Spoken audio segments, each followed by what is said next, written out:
Hi everyone, new show today. I've got a lot going on today, a lot of little products to show you, starting with this. Also got a Centrix in the stand as well, so we can talk a little bit about that. I also want to cover the reaction to the DJI test that I did. I've also got this thing to have a look at, which is brand new from Thule for the car. It goes on the hook. We've got a traditional saddle from the past to have a look at. I've also got a new smartwatch to show you. And the video today is also going to be sponsored by these guys, Bob and Brad. They've sent me the Q2 Pro. I've also got some Leatt grips. Let's get on with the show. First thing I want to have a look at is this bike stand. It's called the Pro E Lift from Feedback Sports. It can lift 45 kilos or 100 pounds. It's meant obviously for static usage, so in your house, in your garage, even in your bike shop. Pretty robust stand. It retails at around 1,300. They sent it us to try. It's fully wheelable. You can move it around. It's got a couple of switches here on it for changing the height, which you can operate with your foot. They're nice and robust. It plugs into the mains. It's got a very, very tall lift on it. So I'm 1.83 m. That is, it goes up higher than me. That's way over 2 meters that can lift. That is pretty incredible. So that's way over 6 foot, like 6'6" lift. The thing that's interesting about these stands, and the thing that I want to have a look at, is the head. They've got the best head on the market. Clamp it quickly with a quick release thing here, wind it in manually to tighten it down precisely. Inside the jaws you've got a couple of rubber protective parts. You've got a magnet on the side so you can hook your tools on, or even your phone. Just to show, your phone will clamp there.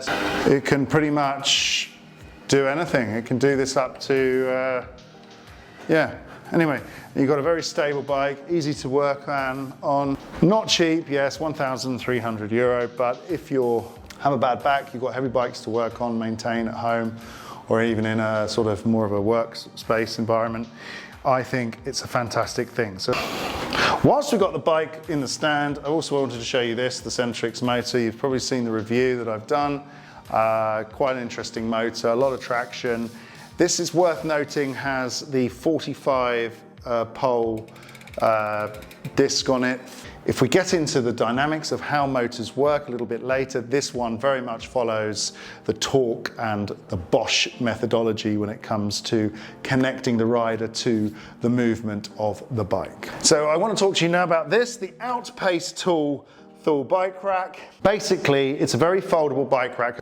Normally it's quite difficult to leave your bike rack on the car and also at the same time have a bike rack that's sturdy enough, light enough, and of good value, let's say, to carry your e-bikes or normal bikes. And this thing changes all of that. You place it on the tow hook, tighten it up with a very simple screw mechanism. Once that's tight, you plug in the cable, release, there's a strap to release the tow rack so it drops down. Once it's dropped down, you have the ability then to fold open the lights, and also it's got the supportive arms which hold each individual bike fixed from the base, and this allows you to remove the bikes independent of each other. You don't need to take them all off at the same time. You can take the one off last or first. You can do it as you wish. This is the 2 version. It retails for around €600.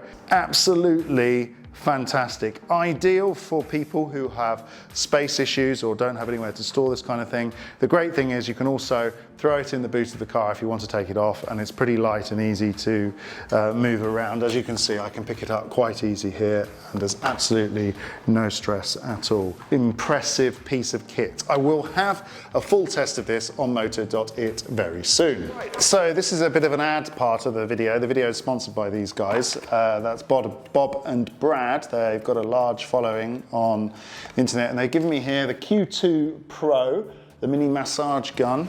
Comes in its own container. I don't really want products on the channel that aren't relevant to cycling, and I thought, well, okay, this one is pretty relevant to how riding goes if you're tired after a ride, etc. 2-second long press and it's on. And you just keep pressing it for the speed. You've got a whole range of different user heads. Obviously you need to read the instructions to know what you're dealing with here, but in packs that's like a dual point head. You want to get into knots on your back. Pretty much the standard head, which is a round massage ball, so we'll have a go with that one. Just clicks in like that, And then this is the mini version, so it's quite easy to hold. And then you can like, massage yourself. Interesting. You get arm pump if you're braking too much because you're very slow on a bike. This is the ideal thing to do. Or I suppose you could do it on your leg muscles, probably another good one. You can obviously increase the speed, so here we go. So you've got the hot and cold head, which has got a USB charger on it, so it gives you heat. And we've got this flat sort of squishy head, which I think is probably better for sort of less invasive. The kit also comes with a USB cable. Obviously, if you've got any medical devices like this, it's very important to take advice from your physician before using them. And you can find out more information, and you can follow the link in the description if you want to get hold of one of these. Okay, another product I've been sent to test and play with. Brand new watch from Kospett. It's called the Magic P10. As you can see, it's designed as a smartwatch. It's quite a simple smartwatch, to be honest. I never use smartwatches. I've never had one, so I thought I'd give it a go. It's obviously designed more for sport. It's got a whole range of options in it for training, the workout options, which is why I said yes to getting this watch and testing it on the channel. And you can select your sport, and obviously there's cycling here, so you can do indoor cycling, outdoor cycling. Interesting thing, I'll have a review on that coming up soon. Right, another product kind of relates to a saddle test I've sort of ongoing, and that when I was a kid, Flite titanium saddle. Now there's a blast from the past.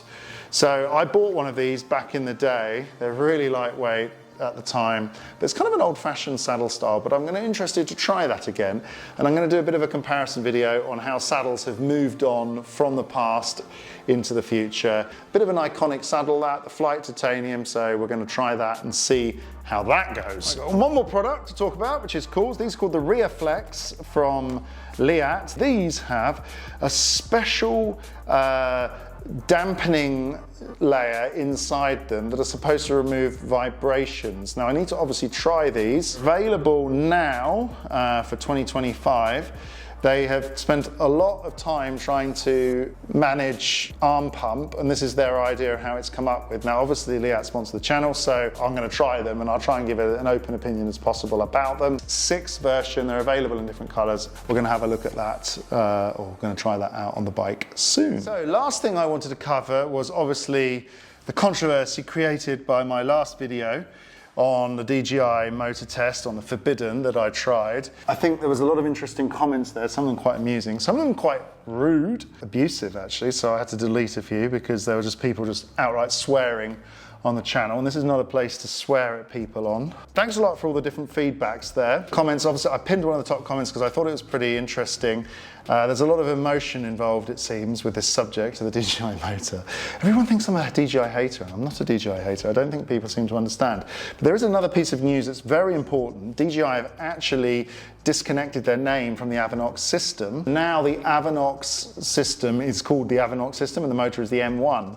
It's no longer will DJI name be involved in it. That was announced a couple of days ago, because they've just launched the bikes in America with the Avinox. They've done that because DJI have unfortunately, or fortunately, depending on your point of view, classed by the Biden administration as a Chinese military company. So because of that, they were banned from using their drones, and I mean there's a lot of specifics with the law. I've done a little bit of research on it, and they're banned from using their drones or involved in the American military. And obviously that's probably affected, because the fact that the bikes were just launched in America a couple of days ago, and then a couple of days ago it was announced Avinox is decoupling from DJI name, as 16 brands are now specifying. So apparently they're moving on. Obviously, I think they're trying to make it a standalone brand away from DJI, so they can avoid the military company Monkia that is attached to DJI, which will allow them to actually sell the motors into America. So then no longer will you be seeing DJI on the branding of the motor. I think that's quite a hard thing to do at this point, to be honest. But anyway, they'll now be called just the Avinox M1. There will be no more references to DJI. Yeah, and by the way, the Amflow is now available in the States, which is interesting. So obviously they've been working on it. They haven't said much about the power levels and the level of support available on the motor, because America does have a 750 watt peak max limit, so they won't be pushing the 1000 watt version. Just comparing the two websites there, the USA site versus the Italian and the UK site, you can see on the UK and the Italian site that they do actually mention the peak power, and on the American site they don't. So that means you won't be able to have the 1000 watt peak power in the USA on the bike unless you hack it with the VPN hack, which is technically also against the rules in Europe. And DJI still seem to have pages on their website suggesting the motor system is DJI, so it's obviously going to take a bit of time to transition the brand. A lot of people have been writing saying about adjusting the power, because one of the main problems I found with the motor was the fact that the torque input is very disconnected from the power output of the motor. So you find yourself pedaling along with using only cadence really to keep you going. You don't need to put any pedal pressure at all, or very little, to get the full power out of the motor system, which is kind of the converse to all of the other motor systems out there, including this one here, the Centrix, where you actually have to put pedal pressure on to get that 750 watts out of this motor. With the Avinox, you don't need to do that. You just turn the pedals, just keep moving them, even with zero pedal pressure, and the motor gives you full boost.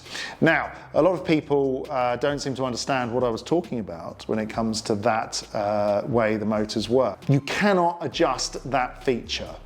The motor is the pedal pressure and the power of the motor seem completely disconnected. It apparently has a ratio of support of something like 6:1 or 8:1, so 1 in and 6 or 8 out, which is different to all of the other motor systems where they have kept it more in line with 1:4.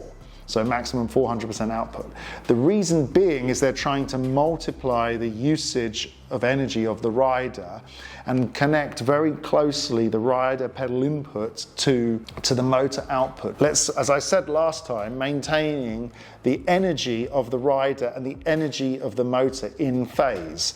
As it is right now, they're very much disconnected. So when you're riding along, you put extra pressure on the pedals and the motor does nothing. It really doesn't respond with any vigor at all. You've got to just keep spinning the pedals even faster, which in my opinion, and this is an opinion, and it's very important to upset everyone with my opinion, of course, it's more of an accelerator rather than an actual e-bike pedaling mountain bike experience. And I think this is where we're getting to now, and this is what the Avinox has brought to the market, the disconnect between cycling and motorbiking. A motorbike, you twist a throttle and the bike goes forward. On a pedal bicycle, you're assisted, so you put the pedal energy in and the bike pushes forward. This motor very clearly doesn't do that. It very clearly, you pedal with very little energy and the motor powers you along. And even in the low power modes, even with the settings all turned down, the motor does not reflect the energy input of the rider in a very accurate way. And I'm going to get into this in another video and explain how torque and cadence work together.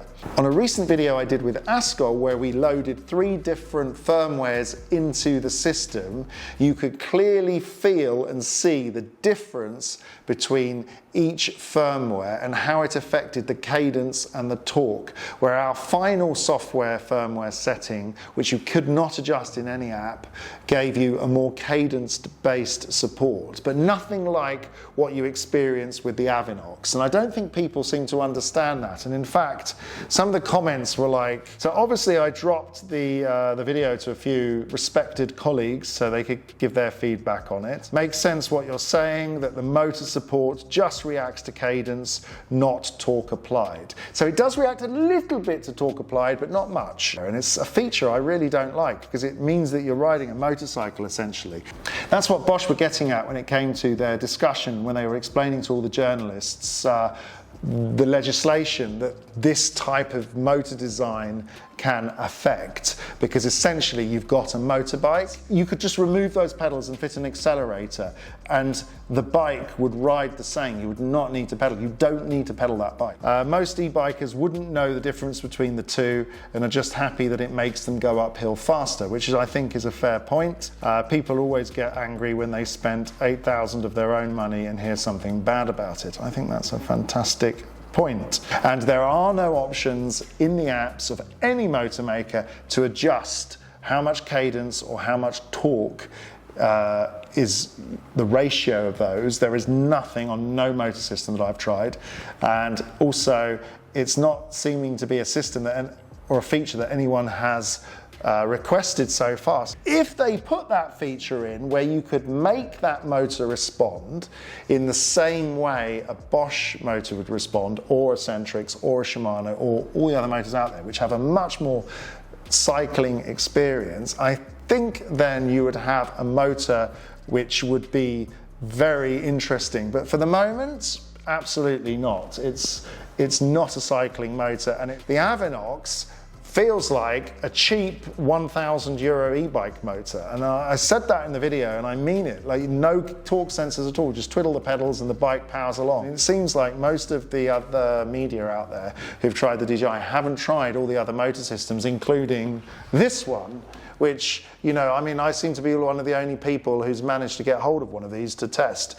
And yeah, so I think it's definitely something worth considering when you're looking for a motor, is the torque factor, and it's definitely something to try and figure out when you're riding it. And it doesn't matter about adjusting the app. You can feel it with the app, all the power turned down or up. The same feature is there. How connected are your feet to the pedal pressure input and the motor output power? If they're not connected, like with the Avinox, you're going to feel like you're riding a motorbike. If they are connected, then the ride feel will be very different, and it'll be much more attuned to real mountain biking. Okay, thanks for watching. Don't forget to like and subscribe, and we'll see you on the next video. Bye, everybody.